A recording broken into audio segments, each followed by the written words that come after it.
Hi friends, welcome back to the channel. My name is Alita and I've got a prophetic word that I'd like to share with you. It's a quick one. It's based on the dream that I shared with you earlier this week. I remember listening to the video after I had finished editing it and I had uploaded it, and the Lord was speaking more. He was sharing more things. So there's one specific thing that I'd like to share with you today that the Lord gave me clarity on, and I do believe that there's more to share from that dream, but today there's a specific message. And before I get into the word, just for you guys to remember that not every prophetic word is meant for everyone, and if you do believe it's meant for you, take it before the Lord. Pray, ask Him for clarity, ask Him to answer your questions if you have any questions. I only prophesy in part and I know in part, so I don't have all the answers. He's just given me a little bit of the story. And for some of you, this could be confirmation of what He's already been speaking to you about. I still, as always, encourage you to take it before Him as well and to keep digging into relationship with Him, because that's the most important thing. Fortify your house. Make sure that your spiritual life, that your relationship with the Lord is top priority, and that you are staying close to Him, because times are going to get really intense and decisions will have to be made. And if you're feeding your spiritual side as opposed to your flesh side, it'll be easier for you to make the decisions that will literally save your life. If you're not feeding your spiritual life, it'll be easier to fall onto the wrong side of things when things become quite tight and it gets hot in the kitchen, if I can put it that way. So let's get into this word.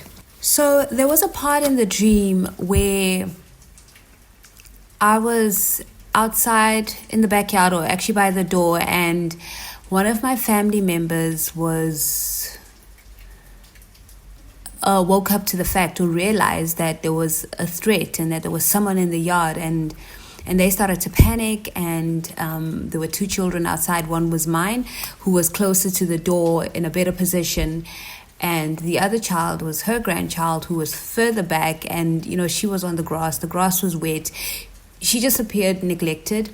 And I mentioned that their names, these two children, their names are similar in meaning. So whereas my son's name would mean mine or my own, this little girl's name actually means ours, or what did I write here? I wrote something very specific that the Lord gave me. This is ours. Yes. So these children in the dream they can represent a number of things, and I'm going to sum it up in calling them gifts, because they can be in the form of literally anything. They can be in the form of an assignment, or they can be in the form of a ministry. They can be in the form of a calling. They can be in the form of a particular task. They can be in the form of a person or a group of people. And we can break that down further. This could be a potential friendship. It could be a potential kingdom spouse. It could be someone that needs to be mentored in the things of the Lord, those kind of things. So that's what these two children represent. And the Lord is saying that, and He wanted me to focus specifically on the little girl who was left on the grass, on the wet grass. And, I had to run and save her. So I had picked my son up and I'd put him in the house. And I thought this family member of mine was going to pick her up and bring her into the house, because that's her grandchild. And instead she went to pick up some random object that meant so much to her, and her true colors were showing in that moment. What she held dear to her heart was some material thing that was of absolutely no significance. And I was stressing about, what about the child? And we need to move quickly, because there's a threat. There's someone in the yard, and we need to get the children in and lock the doors. So I couldn't leave her out there. So I ran and I picked her up and got her into the house. and was able to lock the doors in time. So the Lord wants me to focus this word on this little girl and what she means, what she represents, what He's trying to tell us through her. He's saying there are people around you in your life. They may be close to you, they may not be that close to you. For some of you, they're not even that close to you. And they have neglected their gifts. They have neglected what the Lord has given them. So the key thing to note is that this thing is a gift, or this person or this particular group of people is a gift, and they were given. So the people that are neglecting these gifts, they were given this particular gift, or a door was opened for them, and instead of appreciating it for its unique qualities, they wanted it to be like yours. So this this is a very interesting twist that the Lord put in there. When they got this opportunity, when this gift was brought to them, presented to them, they were so busy looking at what you're doing and how you're running your life, and it's like they have some sort of jealousy. It's like they're jealous and they want to outshine you, but they don't know how to do it. So they copy what you do. So with the names being so similar, God is trying to show that these people receive these things. The doors are open to them. He gives them opportunity. But because they're so busy looking at you, they're trying to imitate you. They're trying to do better than what you're doing. So I'm going to do what you're doing, but I'm going to try and outshine you. I'm going to do better than what you're doing. And that's a first mistake that they've made, because their focus is already in the wrong place. It's all about them and them winning and them trying to look better than you and them trying to make you look bad and trying to bring you down.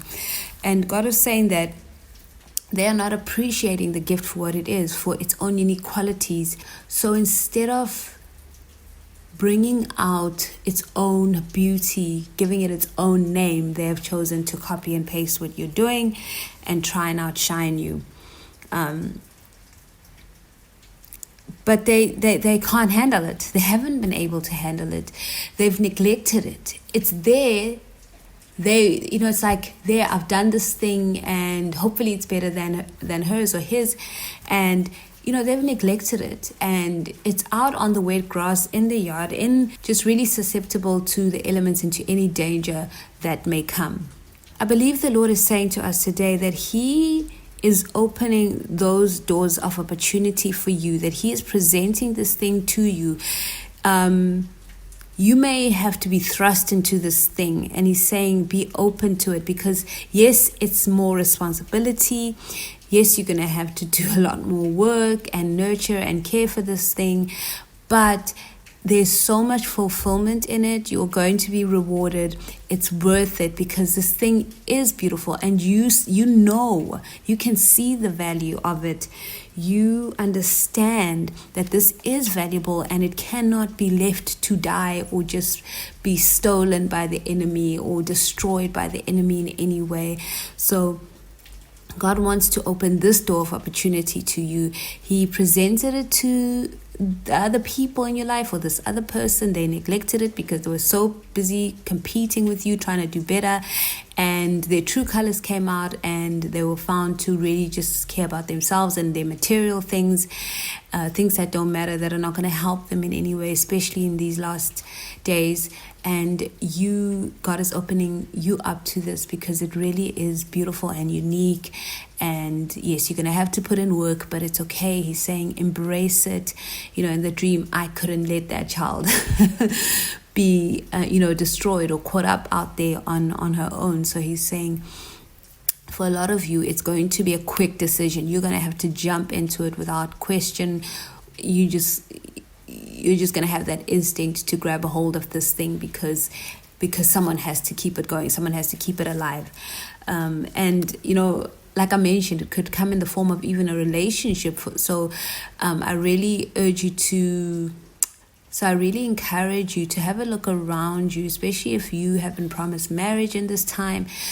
Who has God placed around you? Because sometimes there are people around you or in your life who may not appear to be as great as you think.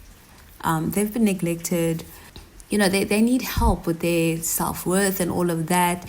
And God may be assigning that person to you. This may be your kingdom spouse.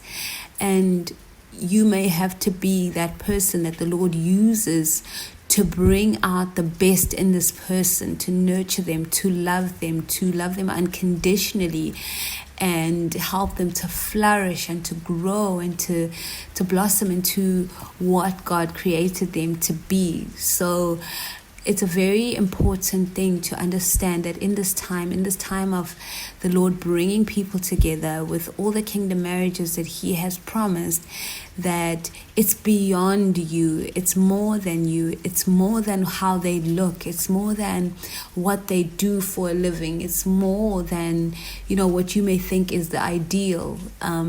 If you are genuinely seeking to do God's will, you will be open to what God is presenting to you in the kingdom spouse. No matter what you may think, no matter what your expectations may be, you trust that what God has for you is perfect, and that you will be able to flourish with that person, because they also bring their own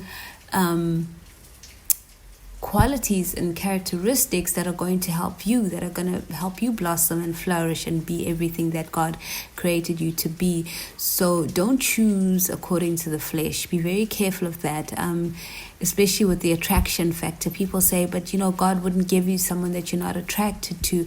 There may not be an initial attraction. That's just how some of these kingdom marriages are going to come together. They may not initially be physical attraction, but it will come. It will come because what that person brings, that beautiful personality, their qualities and characteristics, will just be so attractive, so appealing. And the only way you will become attracted to that is getting to know the person, is being open to them and allowing yourself to be surrendered to what God is doing in your life. Just be surrendered to His will. So if you feel like, no, I want someone that I'm attracted to, I really, really encourage you to take that before the Lord and to surrender that. Just let it go. I went through that years ago, where I had this whole list and I wanted him to look a certain way. And this was all based off of just being brainwashed into, the world has taught us what is beautiful and glamorous. And if just God made it so clear to me that that's just brainwashing, that we've been made to think a certain way, and then we disregard people because they don't look the part. A lot of people look the part, but when you get to the bottom of it, when you get to know them, they turn out to be really scary people, and you find yourself stuck in a marriage with someone that you should never have been with in the first place. So I really encourage you to surrender that to the Lord. Yeah, so just be open to what God is doing. I really encourage you. That's a word for some of you right there.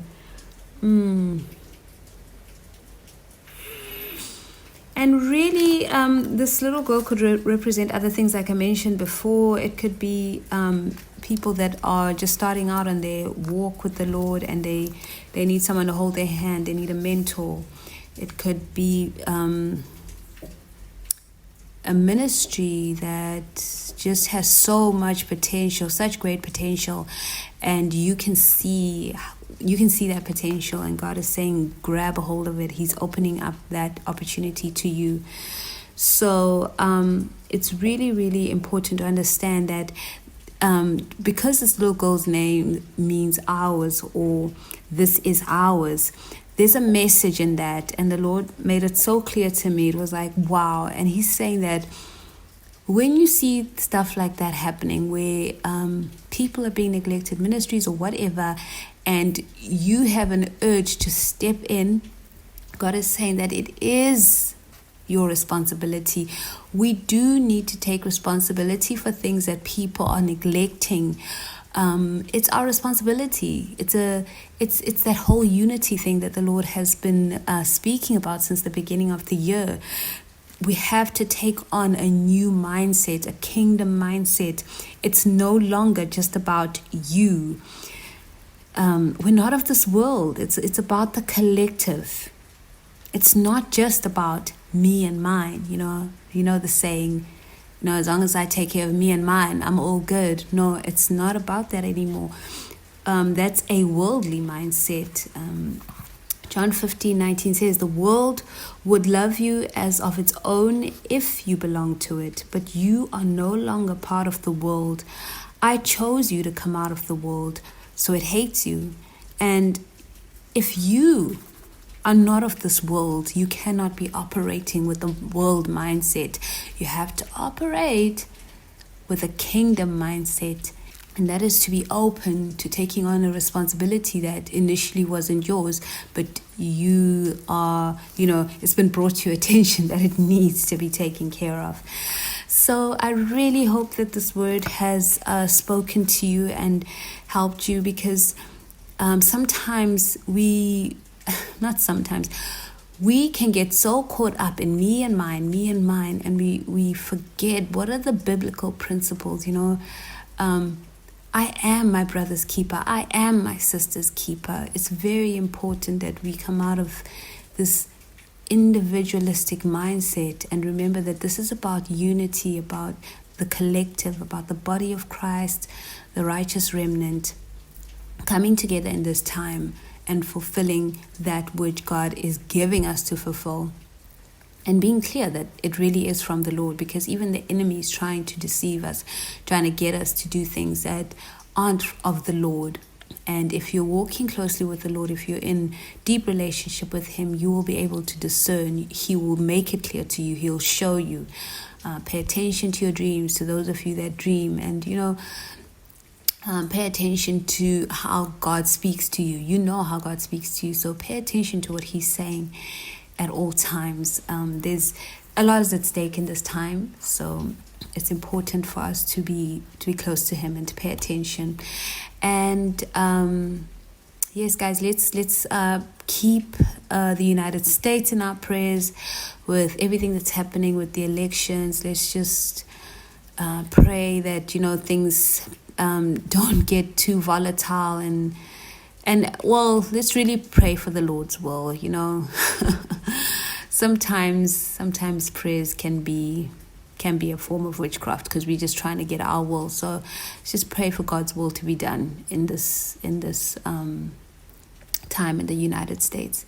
Okay, friends, that's all I have for you today. I'm sorry I couldn't show my face today. I haven't even gotten ready for the day.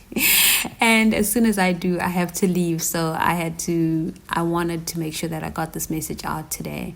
Yeah, thank you so much for your love, your support, just the way you just always encourage me. It's really, really so valued. I appreciate it and cherish it so much because we're here to build each other up anyway. We have to.